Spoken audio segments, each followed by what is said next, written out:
Hey, welcome back to the Monica Go podcast. I am so excited that you're here today. And you know what? There is a lot in store for you.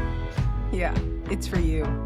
And there is so much that we need to go over because there's time to activate so many things. And today I want to talk about things that many people carry in silence. Lost years, years of wrong decisions, years of pain, years of waiting for something that never came.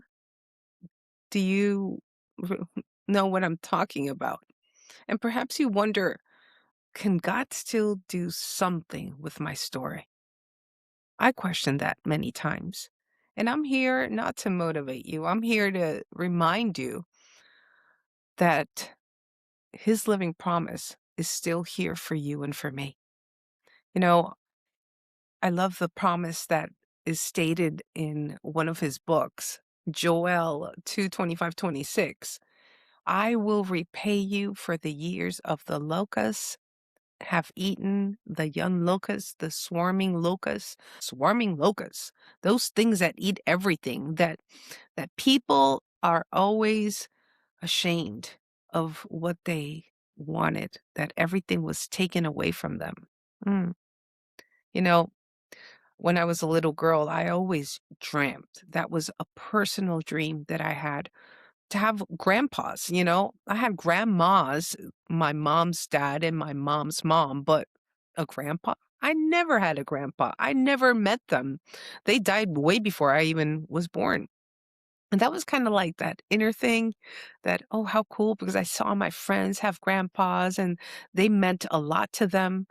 And one of those prayers that you have that were suddenly, Lord, what would have been if I would have met my grandpa? At least one, or both of them. What effect would have been in my life? What security, what teachings would I have had from them? And it just stayed there. I just asked that question. I didn't say, why didn't you give me a grandpa? Why didn't I meet them? I wasn't mad with God.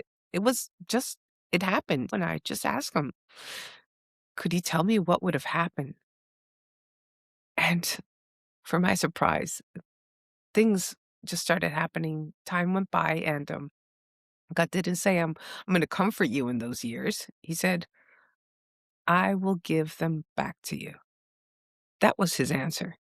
How on earth he was going to solve that mystery inside of me when I've never lived it? But we need to be attentive with our eyes open, but really with our spiritual eyes open, because there are moments in our lives when God wants to restore those things that our past got hit in the road. And he wants to restore them right now in your present. God is a God of eternity, and he goes to your past, he heals it, brings it to your present, so you keep on going with your future. My mom got remarried when she widowed my dad, and got married with this very sweet man. And we started visiting his parents, his dad, Israel. His name was Israel, by all means. He was the most tender person in the world. We talked and he shared with me, and he said, "You know how many daughters and sons? 18 by the same woman, by all means. Only one marriage." Something grandchildren, 268. Oh, and you know what? You're counted in those 268 grandchildren. You and your sisters. And I was shocked, and I go, "Really? I'm counted as one of your granddaughters.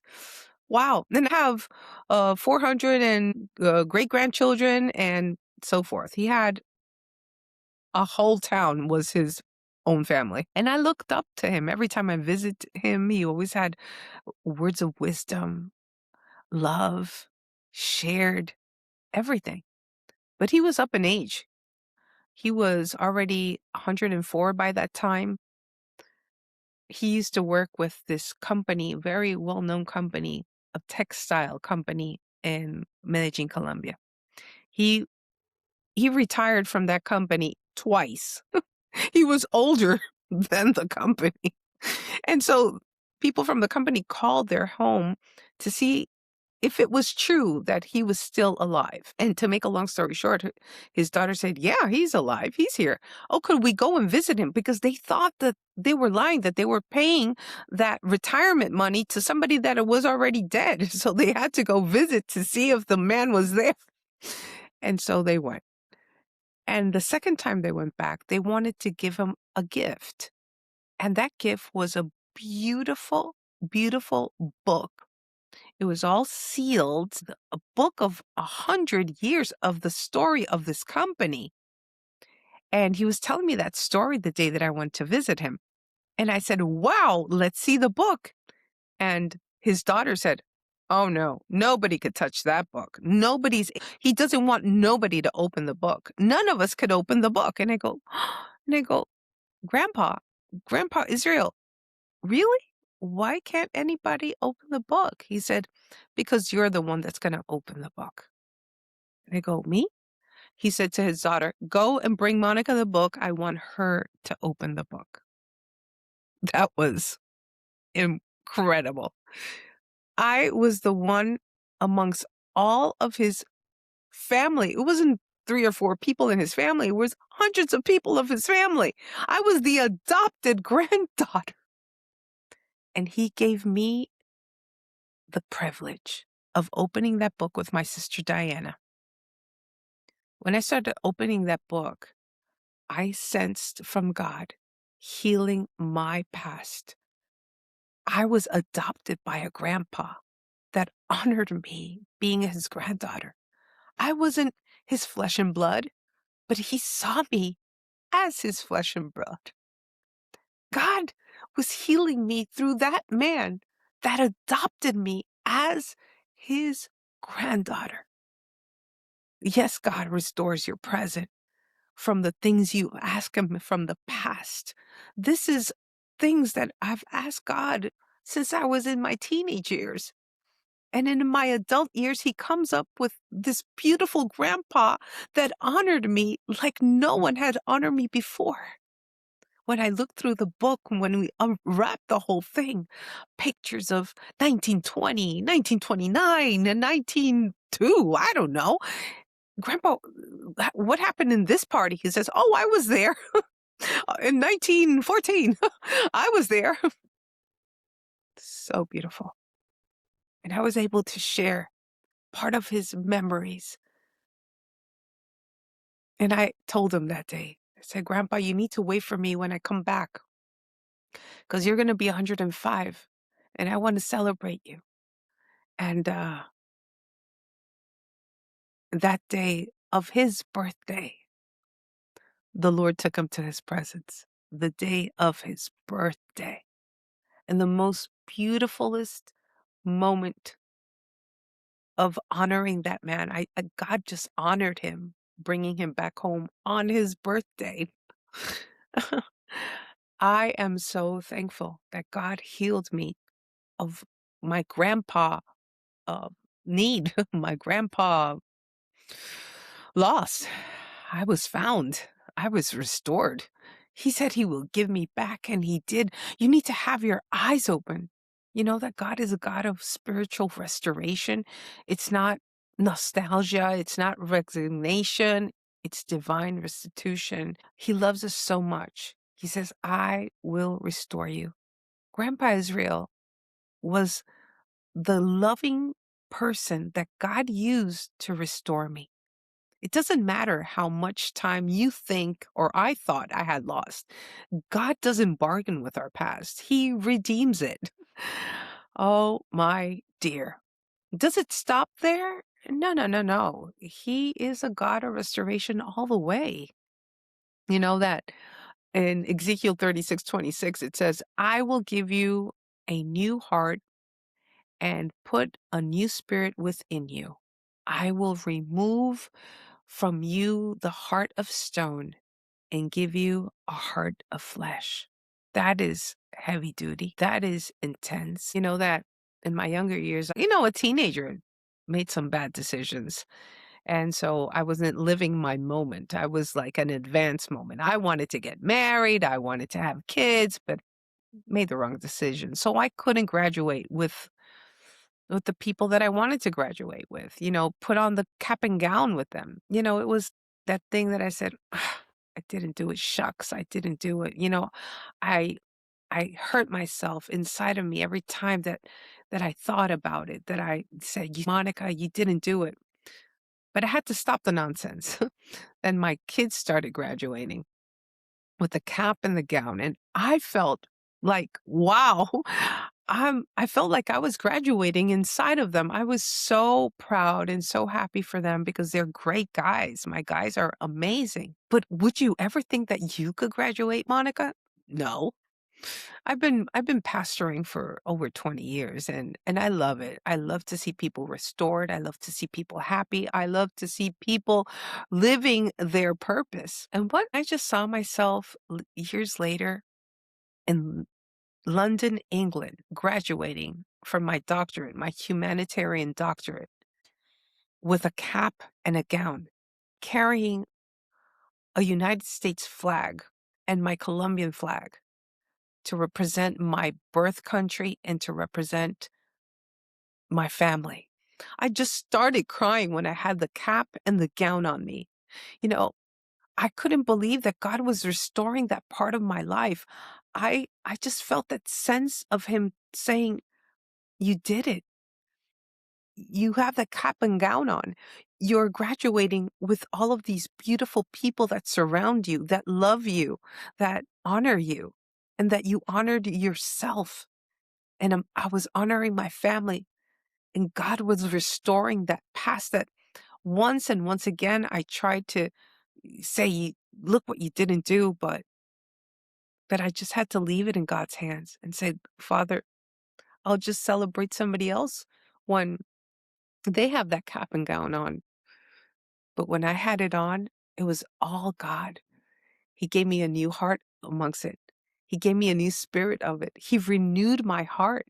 He took away that burden with myself and punishing myself because I didn't do it at the time that I had the opportunity.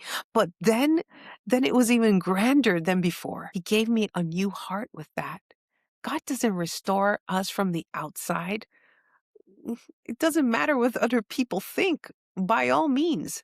And sometimes we think that's way more important, but it doesn't. God wants to restore you and me from the inside. He begins with our heart because you can't recover time because your heart remains hardened. You won't be able to sustain the new if you're not restored by God. Because if you're not free of yourself, not forgiving yourself, not even forgiving others, how can you see the restoration of God in the future? You can't see it because you're so burdened, your heart is so hard that you can't see the spiritual restoration that begins when God wants to give it to you. You need to be sensitive to these things. Years went by to be able to see these things happen in my life. He removes that insensitivity that you have with yourself. He restores you so you have that capacity to feel, to believe, and to trust, and to cut yourself some slack. Because sometimes we're so hard with ourselves. We have no mercy with ourselves. And God wants you to be restored with sensitivity, with spiritual awareness. You know that I love this word says, and I hope that you grasp on this word, that you eat it like if you were really hungry, because when you're hungry, you want to eat what you like, only what you like, and you want to pick and choose. You just have to be grateful, you know? But when you're really hungry and somebody serves you a plate of food and it's something that you might not like, but you're so hungry, you're starving that you eat it and it tastes good. This is how I want you to receive this word because it's a food that you could be delighted from because you start liking it when you're really starving. So this word needs to be really sucked on, bit on, swallowed. Just let your taste buds, grab it. And this is what it says. 1 Peter 5:10. But the God of all grace, after you have suffered a little while, will himself restore you and make you strong, firm, and steadfast. Like these are major words. He wants to restore you. He wants to make you strong. He wants to affirm you, and he wants to make you steadfast. Don't you want these things? I crave these things.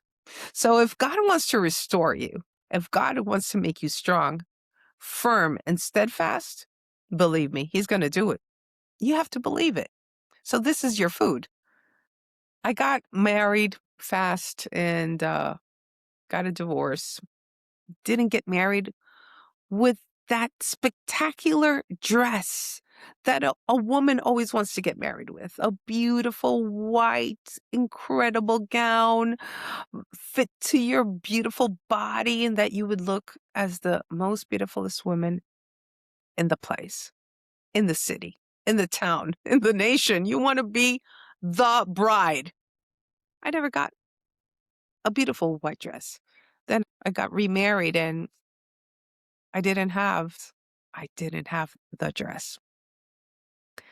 And that was something that I, had inside like, wow, I never had the dress, Lord. I would have loved to get married in a beautiful white gown. I just would imagine myself in a gown that I would look completely beautiful and, like women dream. I think that's why I moved down to Orlando, where all the princesses are and they wear all these gowns and I love those gowns. I'm like the extreme, the jeans or the gala dress. I'm that type of girl. So when you're in a gala dress, you want to look amazing. I never got that. But anyway, long story short, oh dear God. In my travels, being a global humanitarian chair for Lawani Leaders of All Nations International, it's beautiful what we do. And I'm very honored to carry that calling in my life. So when we travel and we go international, we have our events, we do our charity works and humanitarian work. Well, you meet a lot of people, government, royalty, you name it. Everybody's there. So I met Vanette Grant, a fashion designer, like an elite fashion designer. But we didn't look at each other as she's a fashion designer, she's the global humanitarian chair. We were just like besties, my BFF. We just laughed and had a good time. She lives out of London.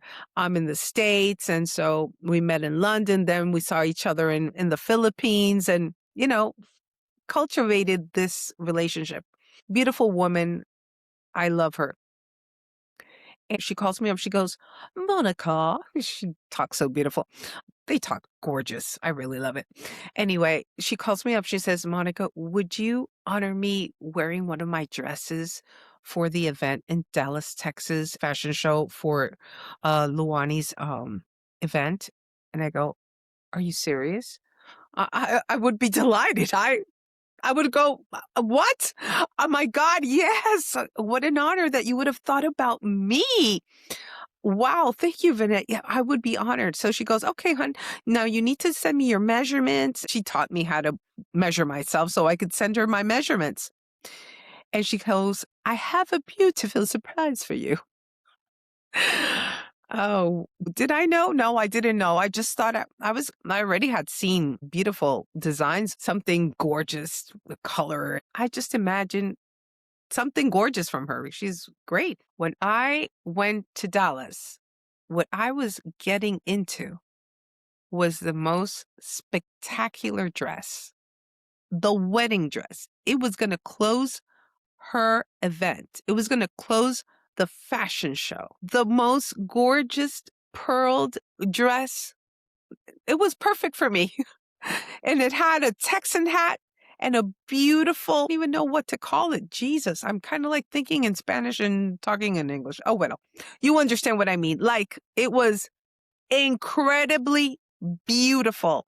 The most gorgeous, incredible dress ever. When I got into that dress and I was about to hit the runway, I just sensed that voice. He said, this is your wedding gown. I knew God was restoring that desire of my heart right there. I wanted to cry. right there, but my makeup was so beautiful, my hair and everything. I couldn't cry. I had to retain myself, but I was wearing the most gorgeous dress ever. And coming into that runway, I was there with people from all around the world, with some of my family, my friends, but never at this proportion that people would see me with this beautiful design from this beautiful woman for me. She didn't know she was God's beautiful utensil to heal my heart. She didn't know that, but I was healed. So God used her to heal me, heal my heart, heal the most deepest desires. So God doesn't delegate his things to anyone. He doesn't postpone it. He doesn't ignore what you think, what you believe. He really affirms you and he strengthens you. He holds you together. He wants you to be steadfast. He wants you to stop suffering for the things that in the past couldn't be, but he says that he will restore your present. He will restore your future. It was just a training ground. Look what it says in Jeremiah 29:11. For I know the plans that I have for you, plans to prosper you, plans to not harm you, plans to give you hope and a future. Oh my dear, that is a word of restoration. God's restoration doesn't end with healing you. It ends with repositioning you. God doesn't restore you for survival. No, he doesn't do that. He restores you so you can move forward with purpose, so you could look and see that God, the God of your life is breathing in you. He's restoring you. He's finishing up the works that seemed impossible to be fulfilled. Today, I want to declare something over your life. I want to declare that the next couple of years, that the next couple of months, that your days will not be wasted, that it is time for you not to live in vain or with hurt or with bitterness, that you just ask God for those things that you don't have an answer to. He has an answer for everything. That pain that wasn't in vain, God is restoring for you, not only for what you lost, but for who you are. Because when God restores, he doesn't return you to the past. He propels you. He propels you towards your purpose. And I just want to tell you, God's restoration for you is a restoration of love and a restoration for destination. Hey, remember that this is a podcast that brings you back to basics. And I am so, so thrilled that I've been able to share with you things that God has restored in my life. I'm so thankful.